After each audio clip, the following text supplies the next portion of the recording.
এই বাড়িতে কে কে আছো? আমি, আমার ছেলে, 3 বছরের আমার ছেলে আর আমার হাজবেন্ড, বাহ। আমরা 3 জন। আমাদের খুবই ছোট ফ্যামিলি।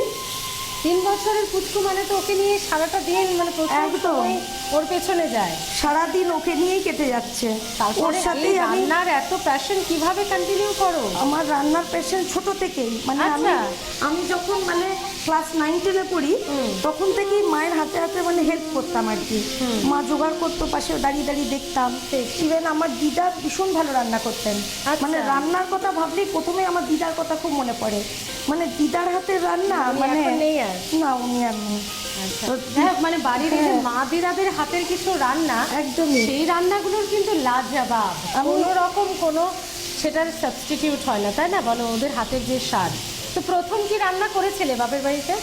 আমি প্রথম যখন ক্লাস 9-এ ছিলাম তখন আমি পনির চিলি রান্না করেছিলাম। চিলি পনির, একদম বাহ। পনির চিলি। তারপরে আস্তে আস্তে এইসব ঘুগনি আস্তে আস্তে শিখতে শুরু করলাম।